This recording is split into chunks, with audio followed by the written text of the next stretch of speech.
So there's nothing to wait for.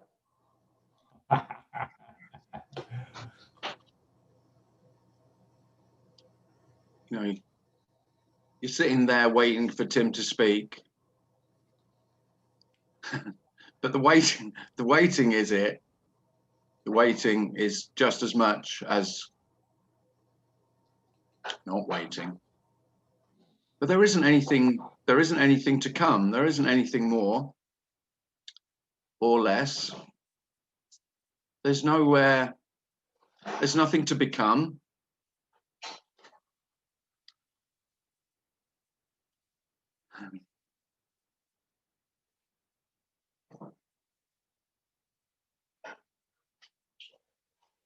You won't get more of this or less of it.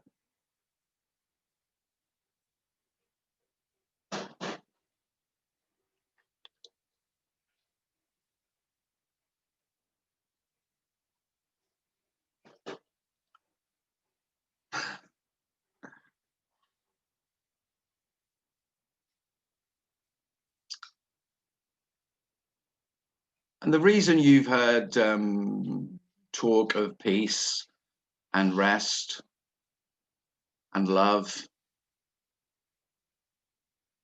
is simply in that there isn't any more. You could say it's as if the waiting has stopped, but of course there never was any waiting. There was just the seeming waiting for what was to come, what's coming next, what I'll get in the future, when this will be better than it is now. And it all stems from the idea, which is just an idea, that this could be better, that there could be more love, that there could be more peace, that there could be more rest, that there could be more freedom.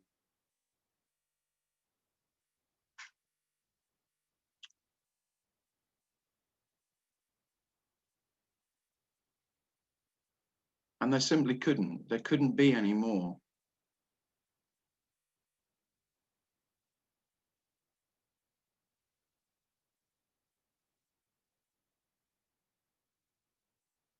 And you'll have heard it. I mean, it's the most worn out phrase in non-duality, probably, that this is it. And I try not to say this is it, because of course, this isn't an it.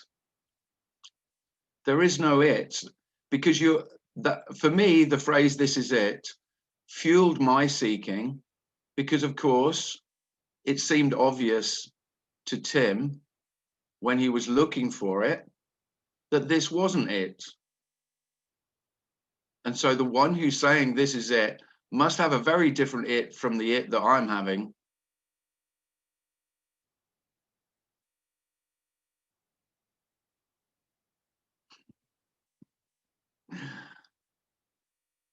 But there isn't an it.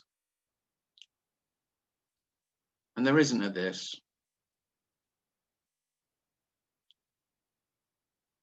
They're just attempts to say that there isn't any more, that it couldn't be otherwise, that life is completely whole, completely complete in its seeming incompletion. Whether there's a sense of life is whole or complete, that's completely wholly and completely as it is. That's the completion. That's the wholeness. This isn't moving. Life isn't moving towards completion. That sense of life, that life is moving forward towards something that could be more complete, is the great illusion. That's my sense that my life is moving forward, moving towards. Now it can, if the sense of self feels pessimistic, then it's moving towards something worse. You know, the world's gone to hell in a handcart. you know, that every systems are breaking down. I mean, those sort of negative stories about the future to come are so rife at the moment because there's so much anxiety, so much fear. But that's no more illusory than the thought that there will be a new earth to come. No offense, Eckhart, that there is some nirvana just round the corner, that there is a great awakening amongst humanity. I mean, if I was choosing, if I could choose one over the other, I'd choose the optimistic outlook, of course. But in this, optimism and pessimism become mute. They have no relevance.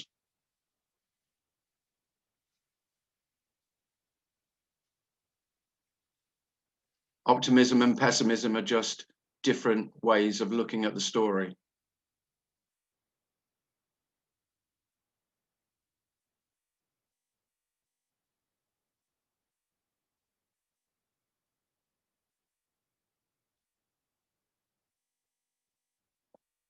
So this message isn't saying that the stories don't appear and that they aren't real stories. Stories feel very real to me. But without the sense of really knowing who you are, that solid sense of I know who I am, then stories are just what they are. They're simply stories.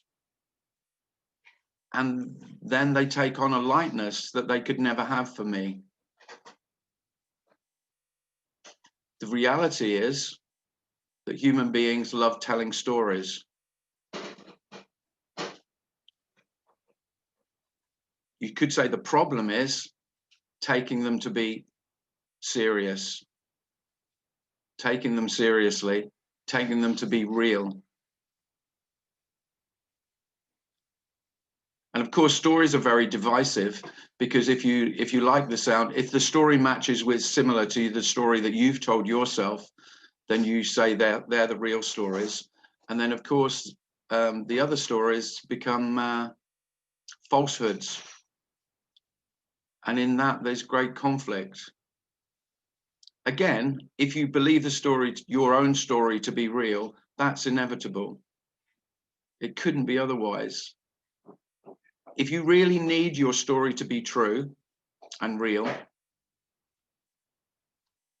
then of course it colors everything, and you can't help but look for others who will validate your story and vindicate it, confirm it.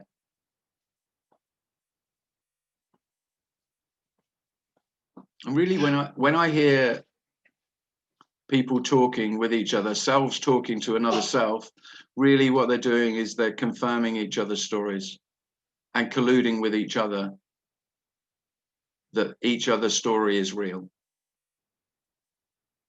And then self feels a little bit more secure in that I know what's going on, because it's not just me believes this.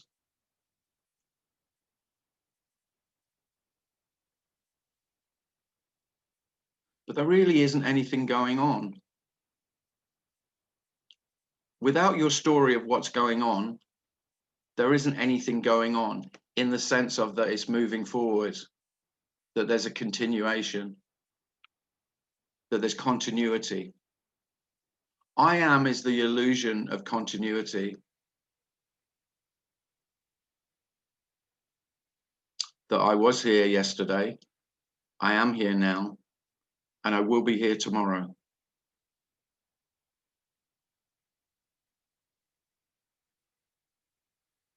That's not actually how life is. Life's completely unknowable. There's nowhere to put a mark. You can't, in marking time, you can't actually,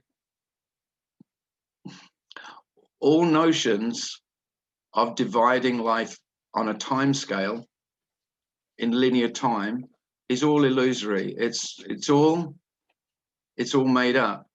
And by the way, the same goes for space as well as time. So what we do is we divide whatever this is by saying, dividing it into separate objects and drawing lines. So we draw lines, imaginary lines in the sand, saying that's where that thing ends and that's where that thing begins. And that can be really obvious in things like national boundaries, where one country ends and another one begins. Because if you go to the the alleged boundary, the border between two countries, unless Donald's been around and built a wall, you can't see any boundary. There is no boundary. There is no division. So on that level, you can get that, okay, yeah, they're arbitrary. They're imagined boundaries. But actually, that's all boundaries are the same. We say we know where the plate ends. So I know where I know where the plate ends and the mints begin. I don't. Words are very powerful in that they make the separation of things seem real. Of course, me would say, of course they're real. But that's because I have a boundary. That's because I know where I am and where I stop. I know me and on everything else that's not me. The suggestion is you don't know that, but it is a powerful illusion. It's a powerful delusion. Experientially, there is no border between inside and out. There is nothing inside. There is nothing outside. There is no inside and outside.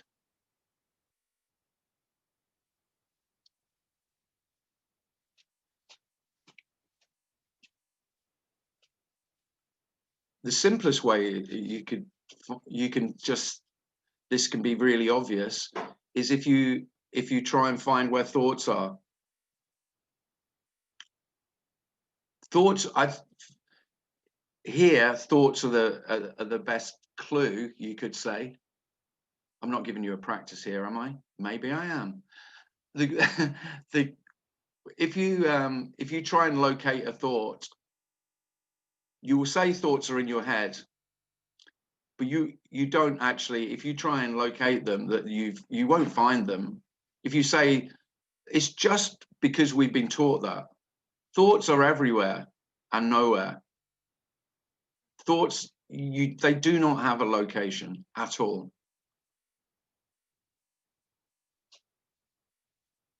Nor does any experience. The conviction that things are outside and what I've called mine, thoughts, emotions, particularly sensations,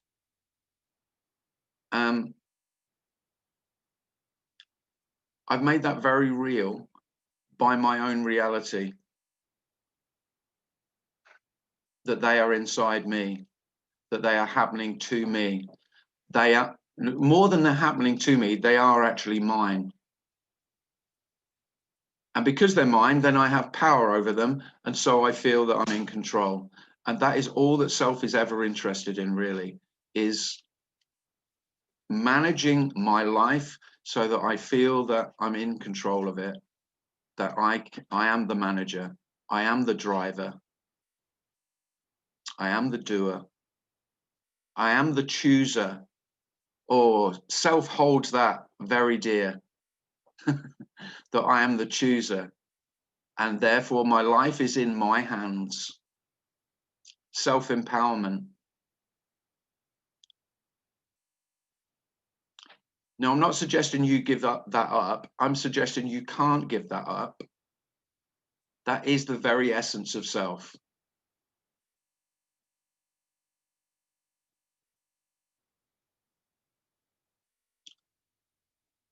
Self can't give itself up. You may have tried to surrender. You may have tried to be more accepting. You may have tried to be more self-loving. In a way, they're all self-defeating because all of them confirm yourself and your personal power that you have for yourself.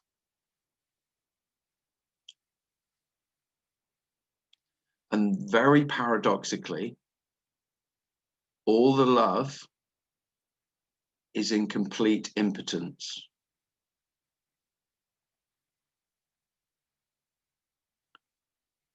The complete loss of personal power, again, paradoxically, is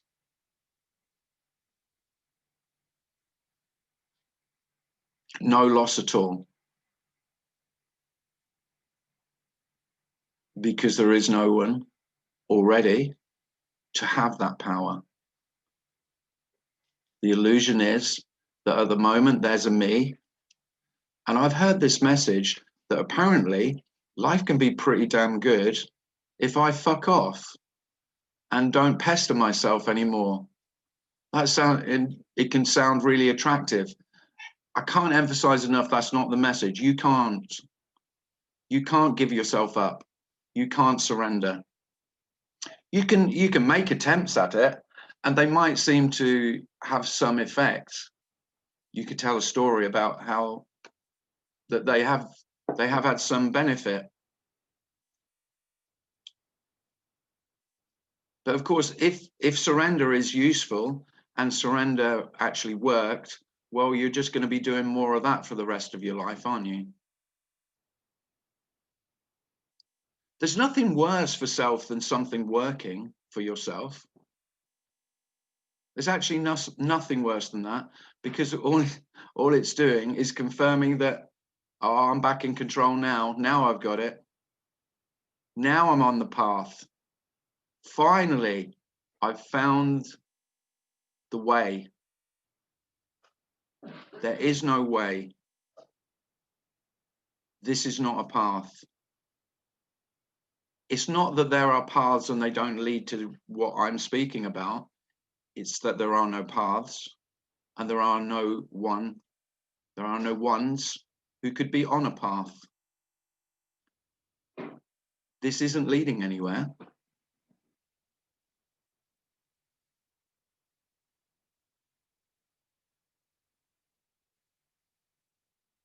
Not even to death. There isn't even anyone moving towards their death.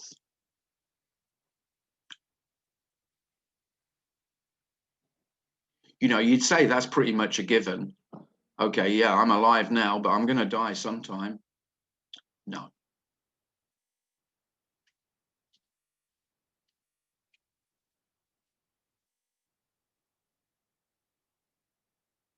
Bodies die.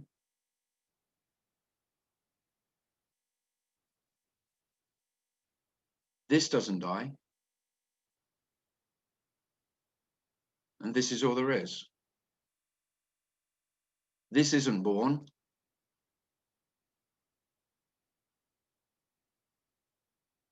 And so it can't die.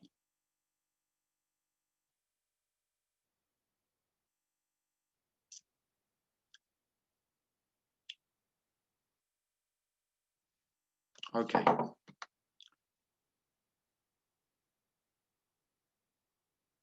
So just open it up for any questions or anything you want to share. Or anything you want to say. Hey, Tim. Joey. Oh, this is a terrible message. It's great, isn't it? Oh, it's awful. It's fucking dreadful, isn't it? Fuck you.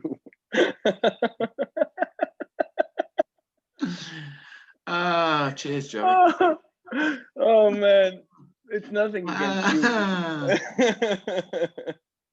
Right. Well, you don't want to be coming to my meeting and then expecting some hope, Joey. Come on. I don't even care, man. It's just, oh God, it's energetically, it's just fucking Jesus Christ. It's Yeah, well, so if there was a point, it would be to kill. It wouldn't. It's a killer. But there isn't. and I really like that. It's so funny. Intellectually, I love that. But man, when it hits home, it's awful. Yeah. It's absolutely dreadful.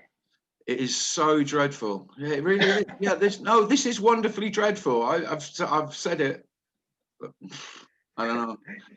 It's like when people say, "Oh yeah, I'm so ready." I was like, "No, you're not. No, you're How so. could you be?" No, you won't be ready.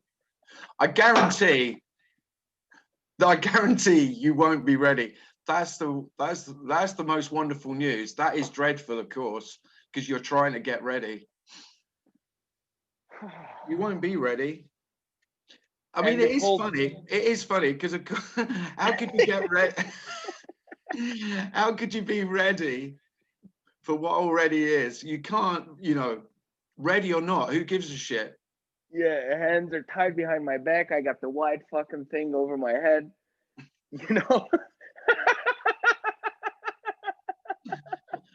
Oh dear. Oh my God.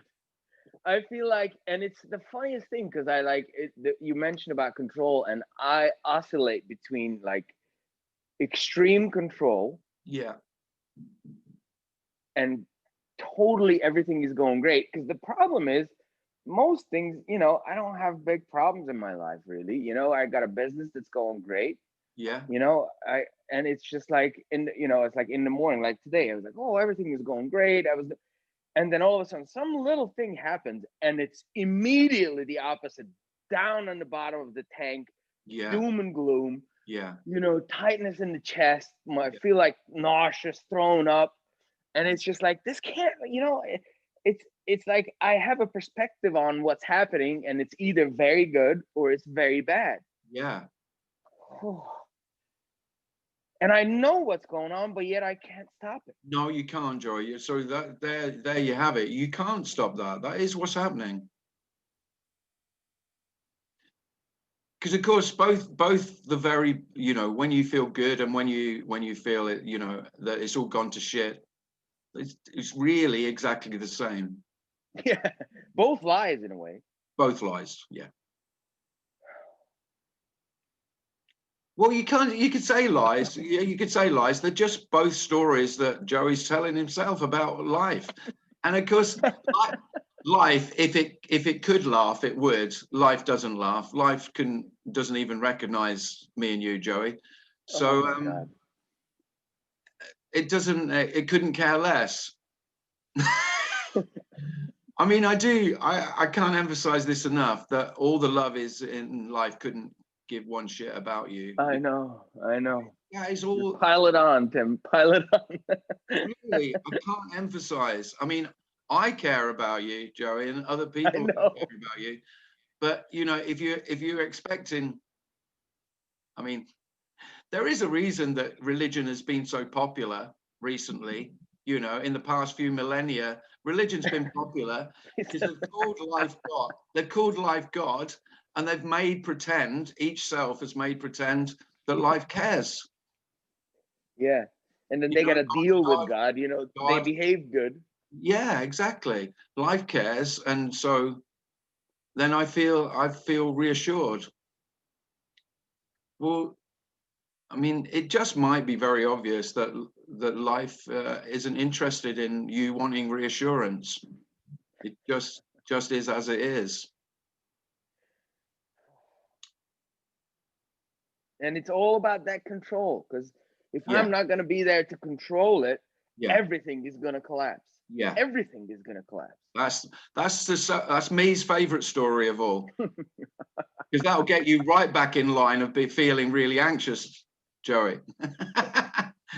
and when me feels afraid, anxiety is okay, but it really likes terror, abject real fear, because then I feel very, very real then. Oh God, yes. And what's funny now that I'm in I guess I was in absolute dread, right? As you started to talk, and right before, it was complete terror in a way, some sort of existential angst, anxiety. Yeah. And now as I'm vomiting this shit out, all of you, I'm sure, very glad to hear my huge problem. And it's funny. Everybody's enjoying it, Joey. It's great. And it's funny. What the fuck? What, it's like, oh God. I mean, I guess that's the on a positive note. Then it's fucking fun. I don't know why, but it just, airing it out, like, it just fucking, I don't know. Some of that feels great. Yeah. Not quite as dreadful now, is it, Joe? No, actually, it's just it's just there. Yeah. Oh God, thank you for this, Tim. Thank you. Oh, you're welcome. I'm glad I started with fuck you. I'm back. Oh God. I'll let someone else go. Cheers, man.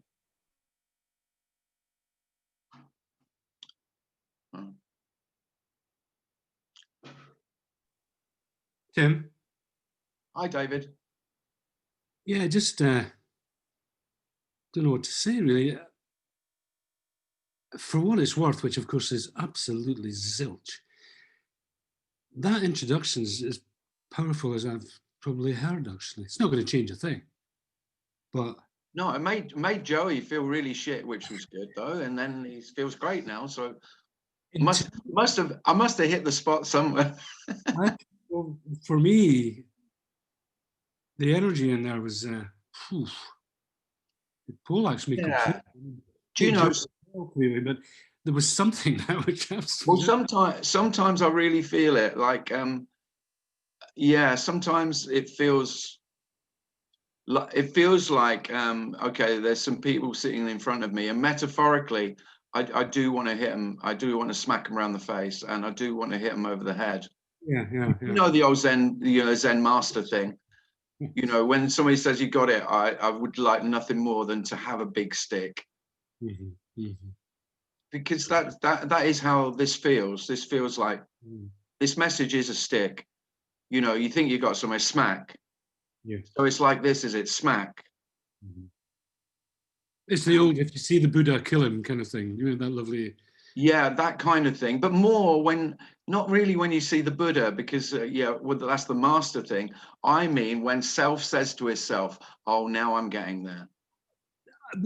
For me, that's always meant that anyway. Just that I've always interpreted it in that way. But but a lot of selves don't. A lot of selves could do with the big stick. Anyway, that was some bloody introduction. That's all I'm saying. Thanks, David. Thanks.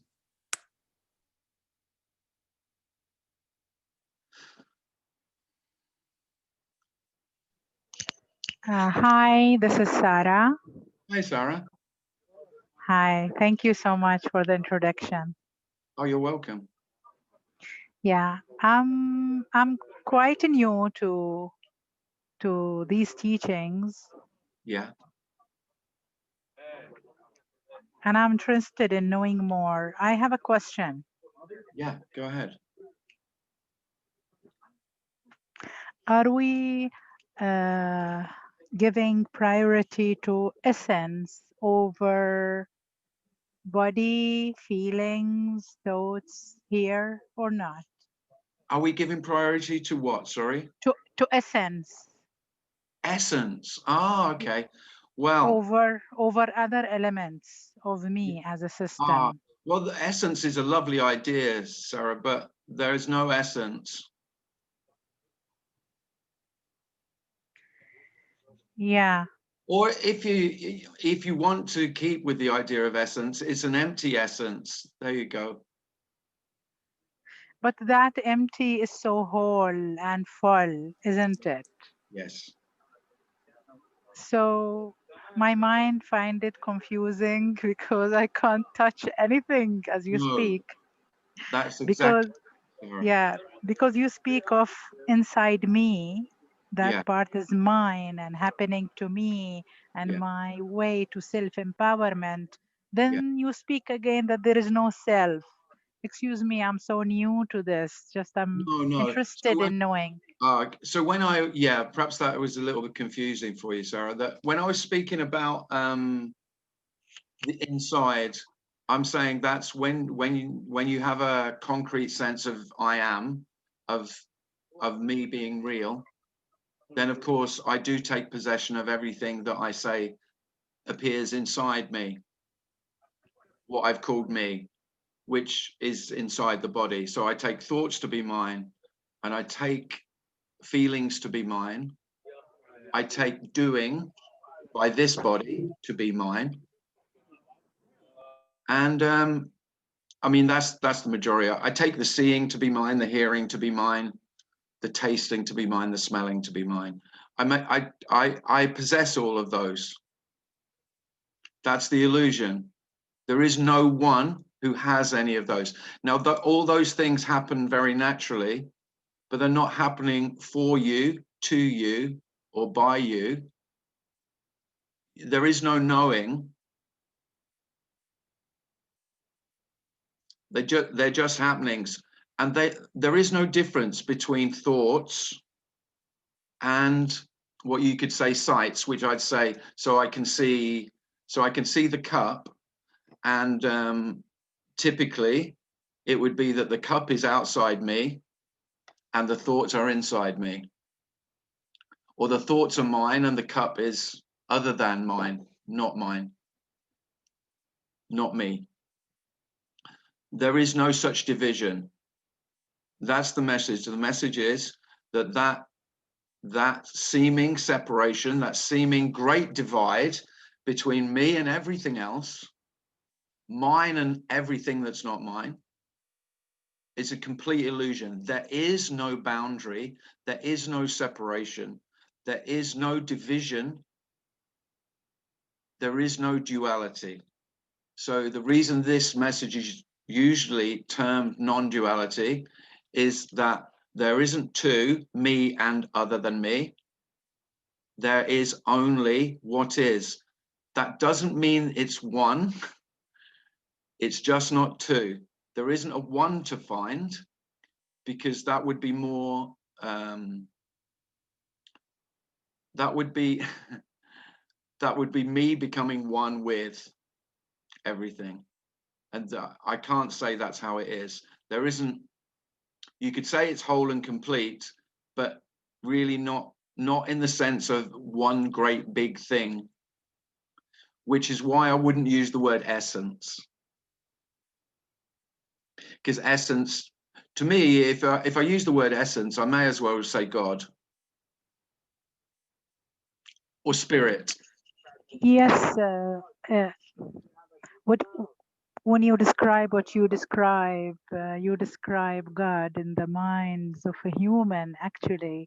So it's like us, is like the God in the human mind. That's, as you explain, in my mind, I haven't seen anything other than God like that in the human mind. Interesting. I have a question. Can I? Yeah, one more. Yeah. This explanation makes humans really great and whole, and this nothing is so full. And that's a great part of the experience and the teaching. So I would like to know, how could I invest in that and still be grounded in this experience? Because here now, how can I have that and be grounded in my experience in my body? So it's really straightforward. This message is, you cannot have this. There is no you that can have this. This is already. It's not that there's a you that can't have this. That there is no you to have or not have. That's the freedom. That's the love, actually. That's why this is a message of compassion, and why it is a loving message. It isn't saying you can't have it. It's saying you can't have it or not have it. There is no one to have or not have. This is already no gain, no loss, fully complete, the all, the empty all, everything.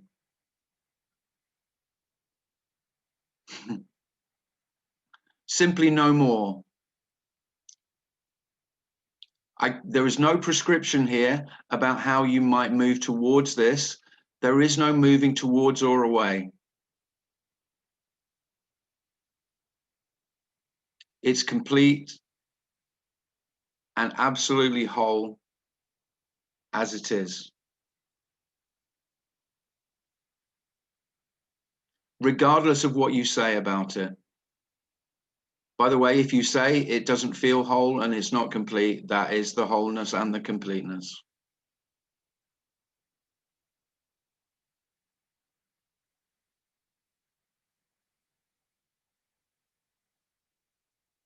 Thanks, Sarah.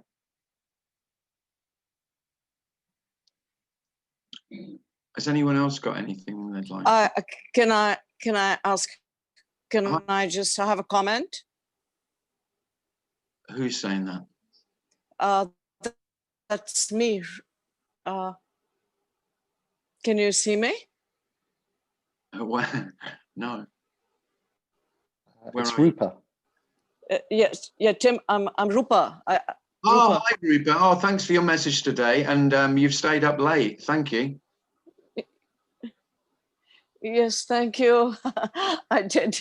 Okay, so what I'm understanding, or rather, what I'm getting is this that is as it is.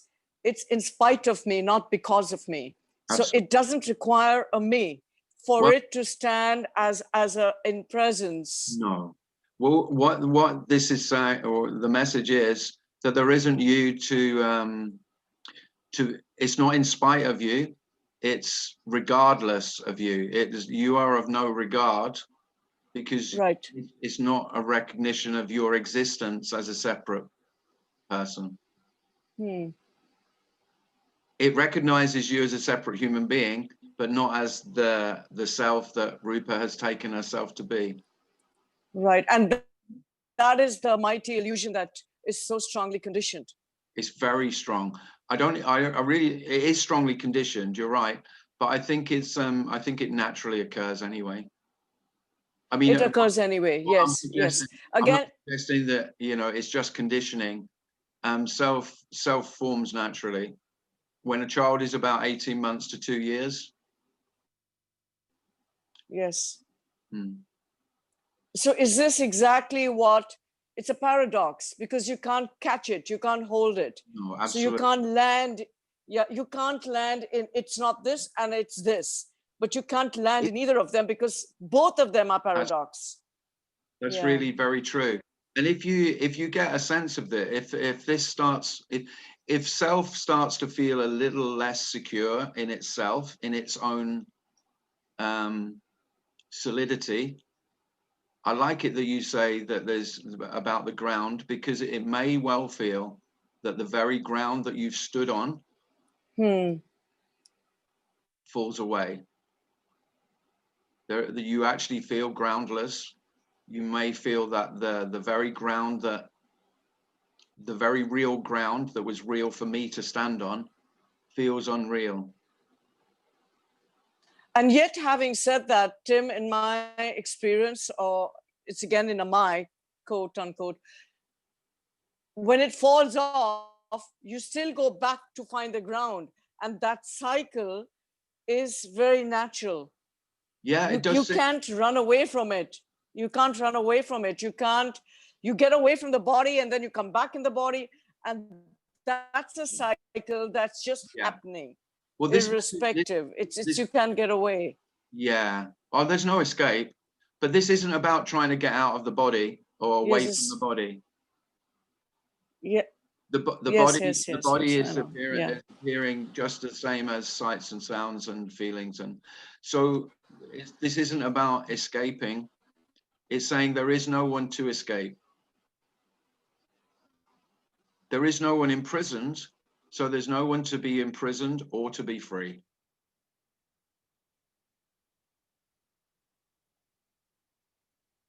And self is always and can only, that's how it seems anyway, can only try to find freedom for itself. And this message has nothing to say about freedom for you. The message is life is absolutely free, in complete free fall, completely unknowable, with no solid ground on which you stand. You stand on the ground that you have created for yourself, saying that you are real, that I am me, and I walk upon the ground. And that's the great illusion. There is walking upon the ground. It's just not yours. It's not you walking on the ground. And then walking on the ground is beautifully simply what it is. You don't know what it is. You've never known walking. I'm guessing you've all had the experience of going for a walk, probably best in solitude when you're alone rather than with people in conversation. You're going for a walk and the emptiness becomes very apparent, and there's just the walking with no one walking. If you've been a runner, then it's even more likely you've experienced running, but no one running. You could say in Tim's life, as a self, they were some of the most, you could say they were awakening experiences when he was a runner. And there would just be, only occasionally, I could not create it. I tried desperately to recreate it after it happened, where there was just running. And I'd get back from the run and I wouldn't even know that I'd run. I would have no recollection of where the running had taken place. And then me would come back with a vengeance. But that's these absences, what we would call the absences of self, they happen to everyone, I'm pretty sure, whether they're recognized or not. But you see, the absence, there is no recognition of absence because there's no one to recognize it. That's another great paradox of this message. You'll be waiting until you know. I know that. I did it. I was waiting always until this was clear, that I knew my own absence, that I knew I'd gone. Well, I really want to burst that bubble. There will be no knowing the absence of yourself. The absence of something that never was is not noticeable. The only thing that might be noticeable is the absence of the symptoms that I seem to create. I seem to manifest by feeling that I was me and that I was responsible and that I had free will and choice and volition. And I was creating this life. I was managing this life. In the absence of that, there is just space. Lots and lots of space, which used to be filled with all my shit. And of course, I mean, we all know that me creates a lot of its own shit. I mean, that everyone knows that. Whether we're talking non-duality or not, whether we're talking this message or not, you know, most suffering is self-created. But this isn't about the end of suffering, but it is about the end of my suffering. That's why it's worth speaking. So, yeah. So when you say that, when we understand that in absence, actually there is no me at all, because how do you know if there's a me, then there's presence? Yeah, I wouldn't. I think presence is mine. Is mind. Yeah, is mine. No, it's I claim my you know, it's a self-claim Yes. thing. Yes. So it's only after. I claim that I am present, don't I? Self-claims. Correct. This self-claim. So the self-claims the self. Yes. Okay, fine. And you can't use this as a pocketbook referral, because you can't even put it in your pocket and say, okay, I take this out and go to chapter this and you know, see it, because it's. No, there's no pocket, but this is lovely. I mean, as Joey said, this is absolutely dreadful, wonderfully dreadful, because you're not getting, this gives you no directions at all. So you're looking for a roadmap. You're looking to get back on a path that can take you somewhere you want to get to. And this is saying there is no path, there is no map, and there is no traveler.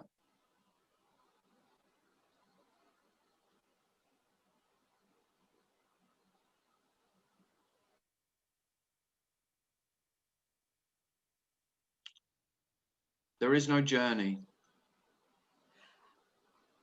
And yet, Tim, I feel like no matter what the words are, there's always underneath a little me that's looking for that. Yeah. It can't be. I can't avoid that. So even. Well, yeah, you can let yourself off that, Rupert. It can't be any other way. While there's a sense of that there is a traveler on a journey. Yeah. What else could you do but try and find directions? Okay. And ask people along your way to give you some guidance about how to keep on the path. And there's no path and no one traveling it. And of course, once there isn't yes, and that's the illusion, the great illusion. Yeah. That is. Yeah. Okay, I'm done. Thank Good. you. Thanks, Rupert. Tim, Lisa has a hand up. It's been up for a while. Sorry, Lisa, where are you?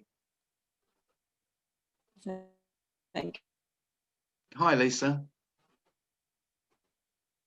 Mute myself. So it seems the me has been pretty much seen through here. But I remember you saying that there was quite a lot of tears and crying, and like there has been here lately. And a thing comes in saying, you know, oh, you've been so strong for so long. Exactly. Just letting go. Oh, but what's been so strong for so long? Well, me's been hanging on, yeah. Yeah. Yeah, I have been, you know, not even for any reason, just tears and just But then I think, does the me, or is it just the thoughts of me that stop the tears and the emotions coming through? Yeah, I would say it's probably both of those. So there is a connection somewhere. Well, yeah, because there's no doubt that self represses feelings that it doesn't want to feel. Yeah.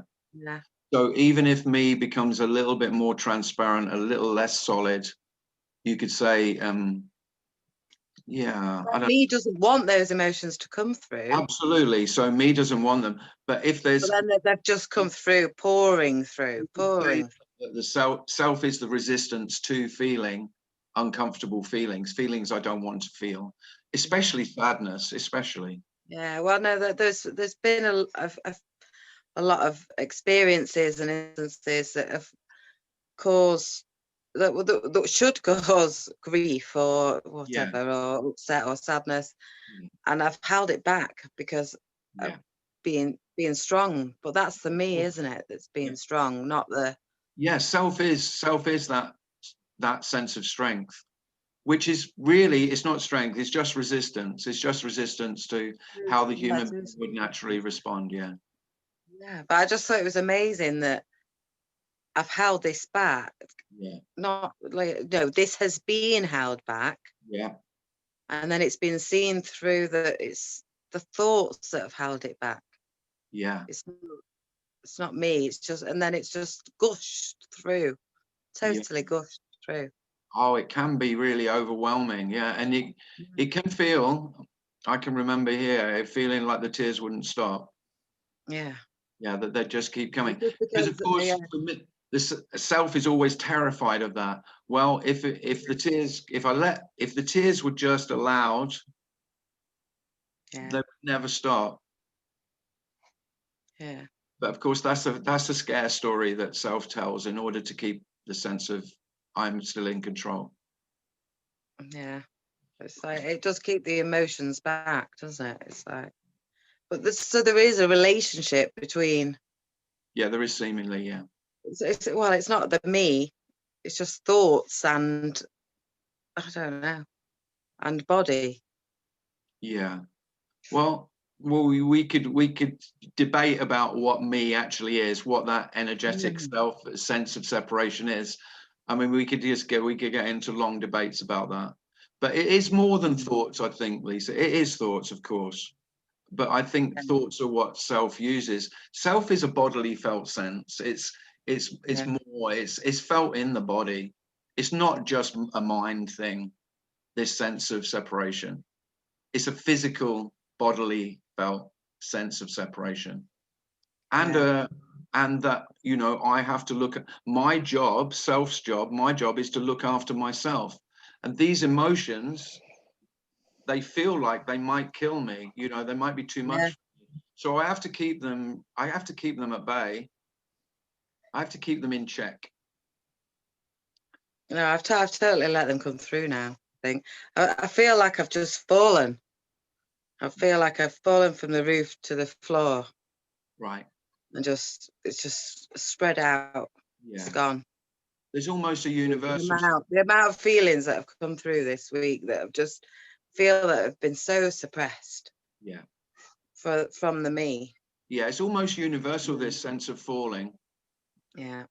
In the seeming unraveling of self, of you know, the disintegration of this sense of solidity.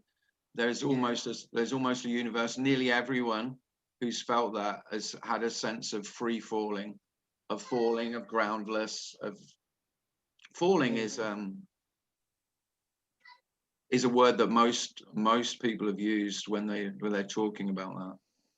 Because of course it is the opposite of I know, and the free falling is just the not knowing, is the release of control, is the sense of being out of control, which me is terrified of. And the great I think the strongness, I've been so strong for so long, was the sense of control. Yeah, I had to be strong for other people. Yeah. Yeah, it's this sense that I just let it all go and just, no, I don't have to be strong. No. Well, it's this illusion that I'm holding it together. Yeah. You were never holding anything together. There isn't actually anything to hold together. No. How brilliant is that? That there really isn't anything that needs holding together. Absolutely fabulous. Thanks, Lisa. Thank you, Tim. Yeah, I mean, that is the great news, that there is nothing that needs holding together. That's and me just lives in that is my personal responsibility, is to hold it all together. Bullshit. But of course, me loves that. Yeah, of course. The world would the whole universe probably would disintegrate without me and me holding it all together. Certainly my little universe. But of course, self is always grandiose to a degree, always has an element of grandiosity, even the most humble selves. It's my humility that's holding this all together. It's just as grandiose.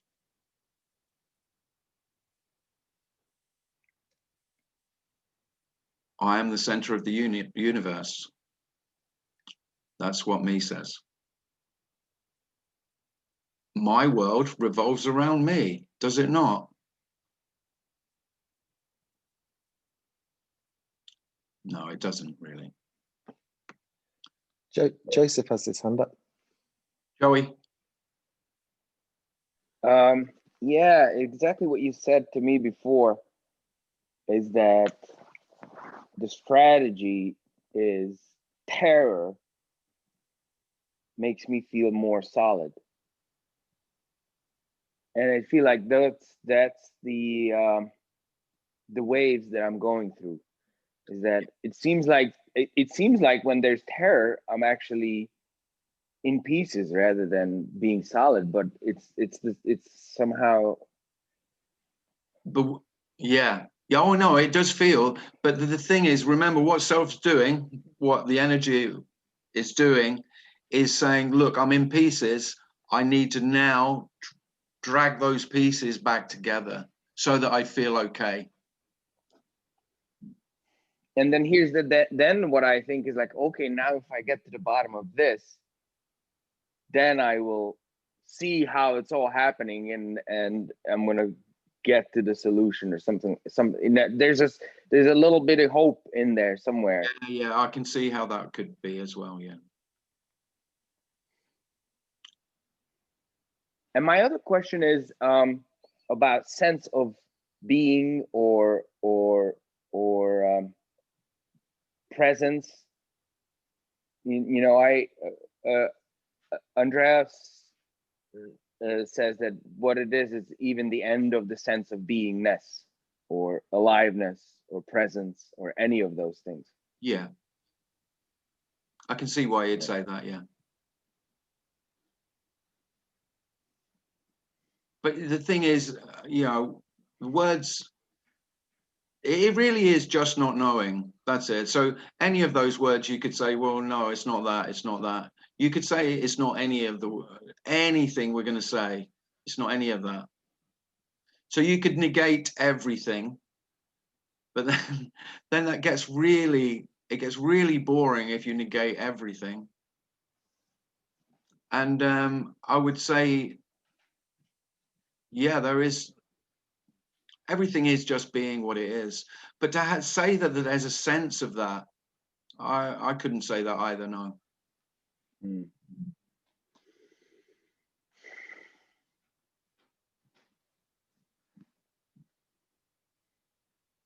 Yeah, I guess I just wish I could get out of this loop of building a house of cards and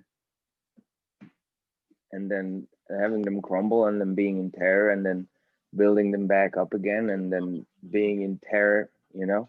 Yeah. And it's so funny because, you know, I used to be such a disciplined person, you know? And it's like, you know, like, okay, now I'm going to be working out, you know? And I get about of like a few days in, you know? And then it just all crumbles to shit. Like there's no sense of any continuity with anything at all. And even while I'm doing it, I know what I'm doing. Oh. It's all fine though, Joey. You just don't like it. Yeah. Yeah. Well, there it is in a nutshell. I mean, that is what we're speaking. That is what we're speaking of. It's all fine. You just don't like a lot of it. Well, tough shit. Yeah, but you can't even use that. I'm gonna suck it up and get going. You can't even, you know, because that's all. No, I'm not saying suck it up, not at all. I'm saying it's already sucked up. It's gone. It's gone as it happens. You know, you're saying about the terror. Well, the terror appears and then it's gone. And I mean, you probably recognize it's gone. Well, you probably don't even recognize it. You go, oh, but I'm okay now. Yeah. I mean, where is it? Where was it? That's really what we're speaking about. All of what we take to be, okay, I want that, I don't want this. Well,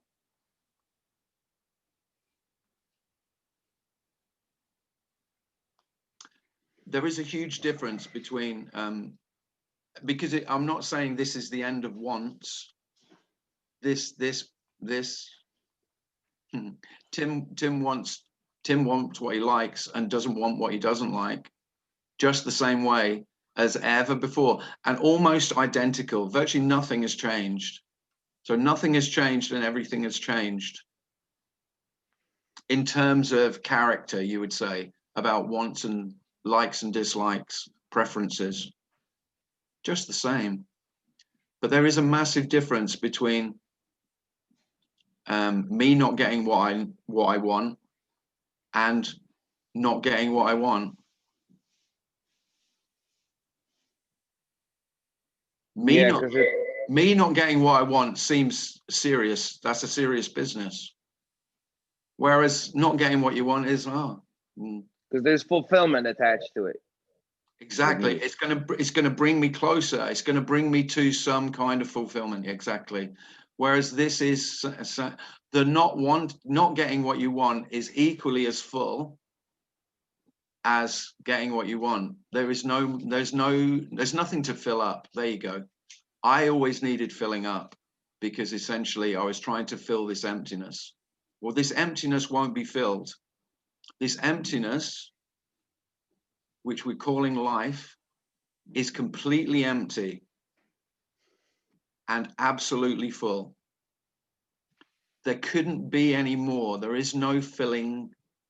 There's no life to fill. Life is already completely fulfilled and totally empty. There's nowhere to go. Yeah, that's the trouble for me. There's no tasks anymore. There's nothing to achieve. Somebody brought up a book or a play actually a couple weeks ago, Long Day's Journey into Night, with the beautiful monologue of these glimpses in it. It's by Eugene O'Neill. And he wrote a book called a play called Beyond the Horizon. And that's what, for me, it's always beyond the horizon. Yeah. And there is nothing beyond the horizon. There isn't even a horizon, Joey. The horizon is illusory, as is the one who would go beyond it. There's nothing. Well, on my new shortened working week has now come to completion, come to an end. And now I've got to debate, should I let Scott Tully ask his question, even though I'm 5 minutes over my allotted time? And I think I'm going to say no. No, go on then, Scott. I can't. I want to say no, but then I don't think I can. I do want to say no to you, though, Scott. Well, I really appreciate you saying yes, because I'm listening to Sarah and Joseph, and I woke up this morning thinking, okay, now I got it. I'm just love, and I just keep taking new bodies, and I'm in the trees, and even that's just, it's too limited. And every single thing I try to define myself with, it the next day it's just already too small. Yeah. It's like I got kicked. I think this is what I wanted to say to Joseph. I feel like I got kicked out of a spaceship where I was all comfortable. I didn't choose to go out. I was kind of kicked out. The world kind of kicked me out, and I was crying and screaming. And then I found out I wasn't going to die, and I could breathe the air. And the farther away I get, the more the spaceship becomes kind of a distant memory. It's like, okay, I was a body. I think I can remember I was a body once, or, oh yeah, I was thinking in that style. And then even when Sarah said I was the essence, I thought, oh, I can remember that feeling. Mm-hmm. It was a while ago. Oh yeah, I thought, but then you just get back to infinity, and that's what you are. That's what all of us are, is infinity. Any definition is just going to make us want to get out of it. Yeah. Even infinity. Even infinity, it's just a word that means nothing. Well, the thing is, I can't say infinity, Scott, because I know you haven't said it, so I can't use that word, because somebody said it to me the other day. Oh no, I can't use that word. And they went, why not? Why? I said, it's endless time. There is no time. So infinity is redundant along with the rest of the shit talk about time. Infinity is just as nonsensical as saying tomorrow. it's funny because we keep talking. Right. But Thanks. at least we don't believe that we're going to nail it down anymore. It's just funny. It's funny that the mind is made only to nail it down what can't be nailed down. That's just funny. Thanks, Scott. Thank you so much for your sense of humor. It's great. Yeah. My personal secretary said I should look in the comments before I end. Well, that'll be half past by the time I've done. And then my whole charade of doing 1 hour, and I'll be seen for the fraudulent person I am. Esben says, would falling in love be possible after me falls away? Would it be different than a me falling in love? Well,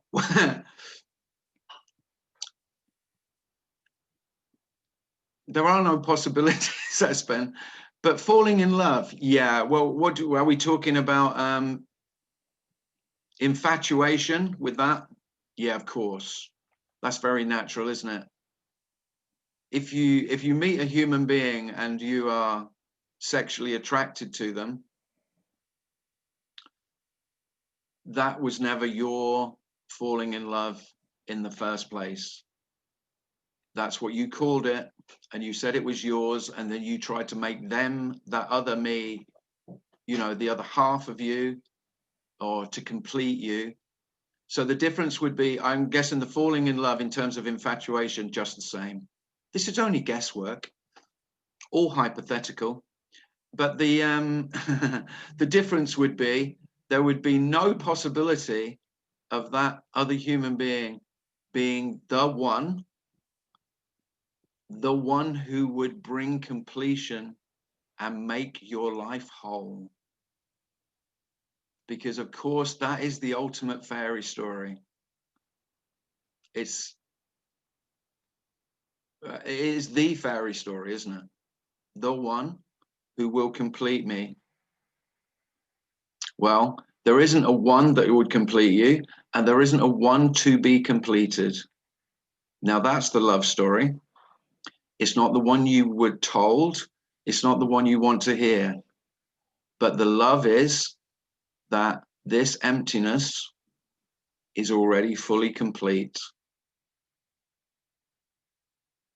requiring no completion. Now there's a love story that no one, well, virtually no one wants to hear. But that is it. Thanks for that, Esben. Only 10 minutes over. Thanks very much for coming. Lovely to see you all, and look forward to seeing some of you on Monday, hopefully. If you'd like to make a donation, then it's in the advert, or go to timclissthis.com and you can make a donation there if you'd like to. Thanks very much to everyone who has given donations. Much appreciated. And thanks very much for everyone who contributed today as well. That was great, I thought.